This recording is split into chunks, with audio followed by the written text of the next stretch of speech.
하시면서 우리나라의 금융권이라든가 기업 쪽에 있는 관계자들도 많이 만나시나요?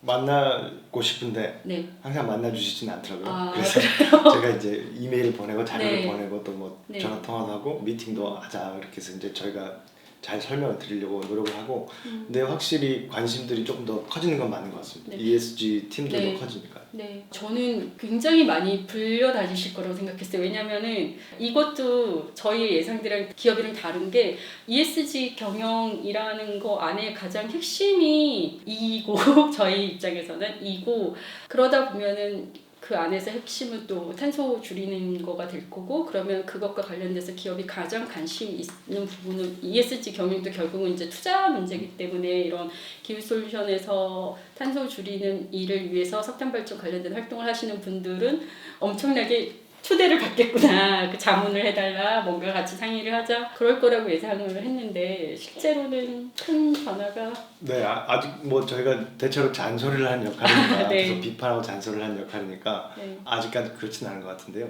근데 기업들도 확실히 관심이 늘어나고 네. 이제 말씀하신 것처럼 ESG가 환경, 네. 사회 그다음에 지배 구조인데 네. 지금 전 세계적으로도 ESG 중에서는 특히 기후변화에 대한 네. 대응이 중요하기 때문에 네. 그럴 수밖에 없을 것 같아요. 대표적으로 지금 유럽에서는 탄소 배출을 많이 하는 나라에서 만든 제품에 대해서는 관세를 부과하겠다. 네. 우리는 투자를 많이 해가지고 많이 네. 줄여서 비싸게 생산했는데 아무 투자도 하지 않고 아무 감축도 하지 않고 싸게 생산하는 제품이랑 맞아요. 경쟁할 수가 네. 없지 않냐라는 얘기들이 나오고 있고 이게 확산될 수밖에 없을 거라는 생각이 들어요. 그래서 지금 기업들도 기후변화 대응하는 게 이미지를 개선하고 뭐 홍보를 하기 위해서가 아니라 이렇게 하지 않으면 사실은 경쟁력을 잃고 앞으로 장사하기 어려워진다라는 네. 게 사실 더 중요한 문제인 네. 것 같습니다. 약간의 생존 전략으로 ESG 경영할 수밖에 없다라는 거고 저희의 바람이 있다면 그린워싱이 아니라 정말 진정성을 담은 생산 라인에서의 이산화탄소 배출을 줄이고 뭐 폐기물 배출을 줄이는 이런 방식으로 좀 이어져 갔으면 하는 바람이 있습니다. 녹색연합에서 맹방 해수욕장이 있는 삼척 석탄 화력 발전소의 동굴 문제부터 시작했던 것 같아요. 거기에 이제 천연 동굴이 있고 뭐 당연히 이제 석탄 발전소를 반대하는 움직임 가운데 천연 동굴 문제를 좀 제시하면서 천연 동굴에 대한 환경영향 평가를 좀 다시 해야 된다라는 이야기를 시작하면서 저희도 본격적으로 삼척 석탄 화력 발전소에 개입하기 시작을 했는데 그래도 그때는 이미 시작된 석탄 화력 발전소를 그만 지으라고 하는 게 이게 정말 먹히는 이야기야? 뭐 말이 되는 이야기야? 라는 움직임이 훨씬 더 많았던 것 같아요. 그런데 차츰 시간이 지나면서 뭐 전 세계적으로 석탄 발전소가 퇴출되는 분위기도 하고 이미 만들어진 것도 문을 닫아야 하는 마당에 이제 시작하는 석탄 발전소를 더 이상 짓지 않아야 한다라는 이야기가 어느 정도 이제 사회적인 흐름? 그게 불가능한 이야기는 아니다라는 이야기까지는 온 것 같아요. 그래서 삼척 석탄 화력 발전소를 폐쇄할 수 있을까 우리가 그 가능성에 대해서는 어떻게 생각하세요? 쉽지 않은 이야기지만 오히려 계산이 굉장히 간단하게 네. 중단해야 된다라는 계산이 가능합니다. 왜냐하면 보통 2000메가와트급 석탄 발전소를 짓는데 4조 원에서 5조 원이라는 돈이 들어갑니다. 네. 굉장히 많은 돈이 네. 들어가죠. 그리고 지금 1조 원 정도가 들어간 걸로 알고 있어요. 네. 그러니까 1조 원이나 되는 돈을 썼는데 네. 이걸 그냥 버리면 너무 아깝지 않느냐라는 네. 생각을 하지만 그렇죠. 다들 그렇게 생각하죠. 이 발전소에서 배출되는 온실가스를 줄이는데 수십 배의 돈이 들 거라는 점을 같이 놓고 비교를 해야 되는 거죠. 네. 정부가 작년에 코로나 경기부양책으로 발표했던 그린 뉴딜, 네. 그린 뉴딜의 예산이 73조 원이었습니다. 네. 73조 원을 들여서 온실가스를 1225만 톤을 감축하는 걸 계획으로 내세웠어요. 그런데 삼척에 생기는 석탄화력 발전소에서 1년에 배출하는 양이 1,400만 톤입니다. 그러니까 73조 원을 들여서 네. 감축한 온실가스보다 네. 이 발전소 하나에서 1년에 나오는 온실가스가 더 많은 거죠. 네. 근데 1조 원이 아깝다고 이거를 가동시킨다는 건 사실 전혀 균형이 안 맞죠. 네, 너무 간단한 이야기인데요. 너무 간단한 이야기라서 제가 네. 계속 네. 중단해야 된다라고 열심히 얘기를 하고 있습니다. 네. 이런 이야기가 사회적으로 이제 사람들에게 설득력이 있을까 없을까 막 이런 고민을 했는데 그런 고민을 하지 않아도 될 만큼 굉장히 쉽게 정리를 해주셨어요. 삼척 말고 지금 또 이슈가 되고 있는 우리나라 석탄화력 발전소들이 있을까요? 네, 삼척에 지금 짓고 있는 거, 그다음 그 바로 위에 강릉에 네. 강릉 아닌 발전소가 건설되고 있고요. 그리고 고성에도 지금 발전소가 건설되고 네. 있습니다.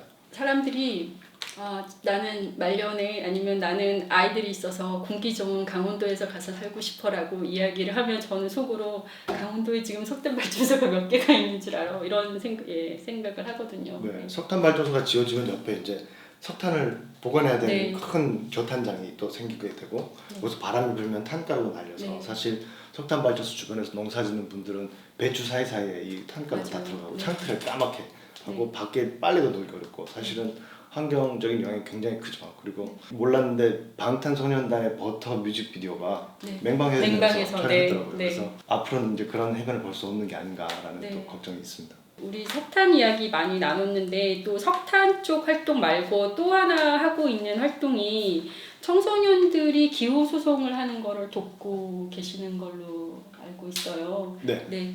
청소년들이 이제 헌법 소원을 제기를 했는데 우리나라의 온실가스 감축 목표에 대해서 헌법 소원을 했는데 어떤 내용들인지 말씀해 주시겠어요? 네, 저희가 이제 청소년 기후행동 활동가들을 원고로 신청인으로 해서 헌법재판소에 현재 국가의 온실가스 감축 목표가 너무나 부족한 수준이어서 나의 기본권인 생명권, 건강권, 행복 추구권, 그리고 환경권을 침해하고 미래 세대를 현재 세대보다 훨씬 더 나쁜 환경으로 밀어넣음으로써 차별을 하고 있다. 그래서 평등권이 침해된다라고 하는 내용의 헌법소원을 2020년 3월 13일에 제기를 했고요. 네. 현재 지금 진행 중입니다. 19명의 청소년들은 어떻게 모인 분들이시죠? 이 청소년 기후행동도 환경단체이고요. 네. 2018년에 활동을 시작했습니다. 사실은 그레타 툰베리가 시작했던 미래를 위한 금요일 운동, 그리고 네. 결석 시위 운동이 유럽에서 굉장히 네. 파급력이 컸고 이게 확산이 되었었고 그 전 세계적인 흐름 속에서 우리나라에서는 청소년 기후행동이 자발적으로 결성이 돼가지고 결석 시위도 하고 환경부 장관 찾아가서 네. 면담도 하고 교육청 찾아가서 네. 왜 이런 걸 제대로 가르치지 않느냐라는 문제 제기도 하고 굉장히 활발하게 활동을 했었는데요. 우리나라 시민사회에서 기후변화 문제가 환경운동에서도 주된 의제로 떠오르게 된 굉장히 많은 기여를 했다고 저는 맞습니다. 생각을 네. 하고요. 이 활동가들이 처음 활동 시작할 때부터 소송을 하고 싶었어요. 공식적으로 정부를 상대로 우리의 주장을 얘기하고 이게 권리의 문제다, 법적인 권리의 문제다라는 걸 확인받고 싶어 했었고요. 그래서 변호사를 사실 모집을 했습니다. 네. 찾아다니면서 이제 우리 소송을 해줄 변호사를 찾고 있었고 저희 단체도 우연찮게 변호사들이 있으니까 네. 그 저희들한테 왔을 때 도저히 거절할 수 없는 네. 소송이었죠. 워낙 네. 중요하고 네. 또 전 세계적으로 이런 류의 소송들이 많이 진행이 되고 일어나고 있었고 있고. 승소 사례들이 본격적으로 지금 나오고 네. 있습니다. 그게 굉장히 중요한 흐름인 것 같아요. 승소 사례들은 어떤 것들이 있죠?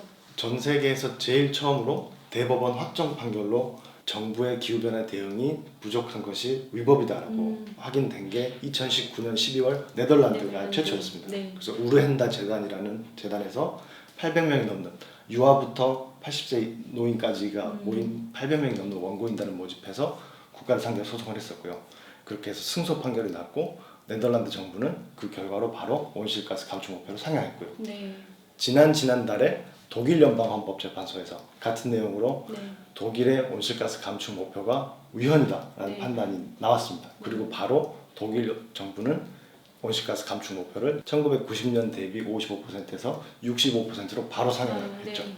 우리나라의 헌법 소원에도 그 판결들이 큰 영향을 미쳤으면 좋을 텐데 지금은 제기하고 이후에 그 과정들은 어떤 상태인 건가요? 저희가 작년 3월에 제기를 하고 네. 계속해서 이제 서면을 계속 제출을 하고 있습니다. 네. 계속 기후 과학에 대해서 정리해서 서면을 제출하고 기본권 침해에 관한 네. 부분에 대해서 제출을 하고 해외 사례들을 정리해서 지금 이런 이유로 네. 이런 내용들이 각국 법원에서 인정되고 있다라는 것도 정리해서 제출을 했고요. 네. 그리고 지금 독일 연방헌법재판소의 판결은 굉장히 중요한 이유가 네. 전 세계에서 헌법재판소를 별도로 가지고 있는 나라가 많지 않습니다. 우리나라랑 독일이 사실 대표적이고요. 네. 우리나라가 1987년에 군부 독재가 끝나고 헌법재판소를 설치하겠다라고 생각했던 이유 중에 하나가 바로 독일의 모델이었던 거죠. 민주주의만으로는 해결이 안 되는구나라는 걸 나치 정권을 겪으면서 깨달은 독일이 어떻게 보면 인권과 기본권의 보호 장치로서 헌법재판소를 만들었던 건데요. 똑같은 모델로 우리가 하고 있기 때문에 독일이 이렇게 판단했다는 거에 대해서는 굉장히 진지하게 검토를 하게 될 거고, 그래서 제가 자세하게 그 내용을 지금 정리해서 또 재판소에 제출을 하려고 하고 있습니다. 정부에서는 한 번 답변을 제출했습니다. 작년 10월에 제출했었는데 큰 자세한 내용은 안 들어가 있었고요. 지금 청소년 원고들, 청소년들이 미래의 침해를 이유로 이런 헌법 소원을 제기하는 것은 법률 요건에 맞지 않다. 확실한 그 피해가 피해가 확실하지도 않고 직접적인 피해인지도 불명확하기 때문에 법률 요건에 맞지 않다는 주장과, 정부도 2009년에 녹색 성장법을 만들어서 배출권거래제도 하고 목표관리제도 하고 나름대로 많은 노력을 해왔기 때문에 이걸 위헌이라고는 볼 수 없다라는 정도의 답변만 제출했죠. 이 사안을 저희도 환경단체들에서도 비슷한 유의 소송들을 몇 번 제기를 해봤지만, 특히 이제 환경 문제에 관련된 이러한 사안을 뭐 정부나 법원이 얼마나 제대로 다루고 있느냐, 안 다루고 있느냐, 물론 이제 좋은 결과를 얻는 것도 중요하지만 그 과정에서 이 문제를 진지하게 접근하고 있느냐에서도 많은 이제 차이가 나는 것 같은데, 현재 반응은 어떤 것 같으세요? 아직 변론을 한다거나 한 게 아니라 서면만 하고 있기 때문에 평가하기는 어려운데요. 저희가 이제 소송 진행 내역을 확인해 보면 헌법재판소에서도 국내외 사례들, 해외 사례들을 연구하고 검토하고 있다라는 업데이트가 있었고요. 그리고 헌법재판소에도 연구원이 따로 있습니다. 그래서 헌법과 관련된 연구를 하는 기관인데, 거기서도 전 세계 기후소송 사례들 그리고 기후변화 기본권의 문제에 대해서 굉장히 연구를 많이 하고 계시더라고요. 그래서 헌법재판소에서도 분명 이 사안에 대해서는 굉장히 진지하게 고민을 하고 계실 거라고 생각합니다. 꼭 그래야 되고, 앞으로 기후 관련된 소송들이 엄청나게 많아질 것 같아요.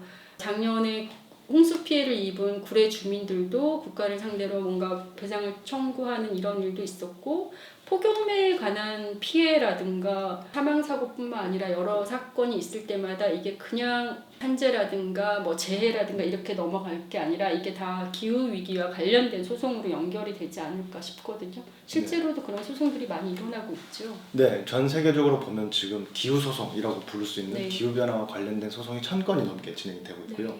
우리나라처럼 국가를 상대로 왜 기후변화 대응을 제대로 하지 않느냐라는 걸 요구하는 소송도 있고, 기업들을 상대로 하는 소송도 많습니다. 석유 기업이라든가 발전 기업처럼 온실가스 배출을 많이 하고 이런 상황들을 바꾸려는 노력을 하지 않았던 기업들에 대해서, 그런 사기업들에 대해서도 불법 행위를 주장하고 손해배상을 청구한 사례들도 있고요. 얼마 전에는 네덜란드에서 쉘을 상대로 한 소송에서 법원이 쉘이 잘못했다. 그러니까 온실가스 감축 목표를 상향하라는 판결이 나오기도 했습니다. 사실 굉장히 이례적인 판결이었고, 그만큼 이 문제가 심각해지면 심각해질수록 법적으로도 이제 해결을 해야 되겠다. 이런 피해들에 대한 보상이 이루어져야 된다. 그리고 근본적으로는 이런 상황들, 이런 피해들이 결국은 모든 국민들에게 일어나는 거고, 국민들에게 일어나는 피해를 보호해야 될 책임이 국가에게 있는 거니까요. 과연 국가가 국민들을 제대로 보호할 책임을 다하고 있느냐에 대한 문제제기는 앞으로 늘어날 수밖에 없을 것 같습니다. 지금도 해외에서 뭐 터키나 이런 나라들에서 불이 엄청나게 일어나고 있고, 사실은 좀 어떻게 손쓸 수 없는 상태인 것 같더라고요. 그런 상황에서 한 국가만의 문제로도 해결할 수도 없고, 이거는 이제 각 국가의 어떤 법률 체계가 아니라 좀 더 그 차원을 넘어서는 어떤 대응이 이루어져야 할 것 같고, 그러라고 뭐 기후변화 협약이라든가 이런 것들이 다 있을 텐데, 실질적으로 각 나라 상황으로 가면은 굉장히 대응하는 이제 수준이나 이런 게 되게 다른 것 같아요. 우리나라의 기후 위기 대응에서 오늘 또 이제 탄소 중립 관련된 시나리오들이 발표가 됐는데 좀 부정적인 의견들이 많잖아요. 아무래도 우리는 정부에 무엇을 요구하고 대책을 마련하기를 요구할 수밖에 없는데, 탈석탄과 관련돼서 우리 정부가 취해야 할 태도, 또 한편으로는 우리 시민들이 취해야 할 어떤 태도, 가치 이런 것들에 대해서 마무리 또 얘기를 해주시면 좋을 것 같습니다. 일단 2015년에 파리 협정을 통해서 전 세계가 지구 온도 상승을 2도보다 현저히 낮은 수준으로 나아가서 1.5도까지 제한한다라는 합의를 한 상태이기 때문에 모든 논의의 출발점이 그게 돼야 됩니다. 그래서 온도 목표를 정해놓고 이 온도 목표를 달성하려면 우리나라 온실가스는 얼마나 줄여야 되는지를 계산을 해야 될 거고요.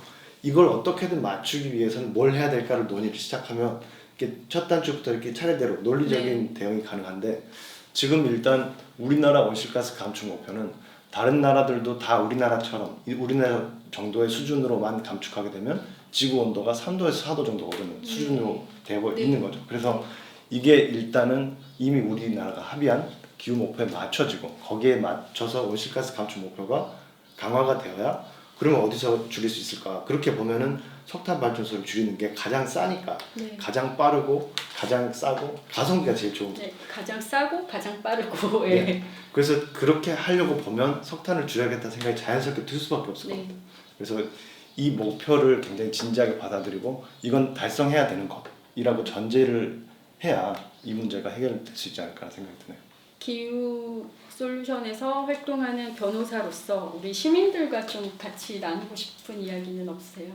이 에너지 문제가 사실은 되게 기술적으로 보이기도 하고 전문적인 영역처럼 보이기도 하지만 또 우리 일상생활과도 굉장히 밀접한 관련이 있는 문제다 보니까 에너지 문제 그리고 어떻게 에너지를 전환할 것인지 재생에너지를 얼마나 더 빨리 늘릴 것인지에 대해서 다들 관심을 가지고 들여다보는 게 필요하다는 생각이 듭니다. 그래서 태양광이나 풍력에 대해서도 사실 우리나라가 유독 다른 나라들에 비해서 인식이 안 좋습니다. 태양광에서 유해 물질이 나온다거나 전자파가 나온다거나 이런 이제 인식들이 많은데 사실 따지고 보면 별 과학적인 근거가 없는 얘기들이 굉장히 많아요. 정확한 정보에 기초해서 그리고 이걸 왜 바꿔야 되는지 기후 변화가 왜 문제인지에 대해서 관심을 더 갖고 그렇게 접근하면 훨씬 빠른 속도로 할 수 있지 않을까.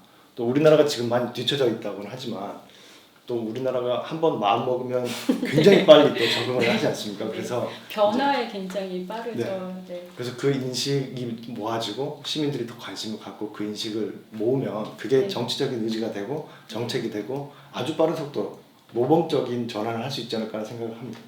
대선 전국으로 점점 가고 있는데 에너지 문제를 이야기를 하는데 에너지 문제를 얘기할 때 전제가 되어야 할 게 기후 위기 시대에 우리가 에너지를 어떻게 생산하고 어떻게 관리하고 이런 문제를 이야기를 해야 되는데 그 앞에 핵발전소 얘기가 계속 있고 석탄이라든가 뭐 탄소 배출 얼만큼 줄여야 되고 에너지원에서 얼만큼 줄여야 하나 이런 얘기는 전혀 논제로 떠오르지 않고 있더라고요. 그래서 시민들이 에너지 문제를 어떻게 끌고 가야 되는지를 이번에 이제 대통령 선거가 몇 달 뒤로 다가올 텐데 그런 상황에서 굉장히 정확하게 제기를 할 수 있어야겠다라는 생각이 들더라고요.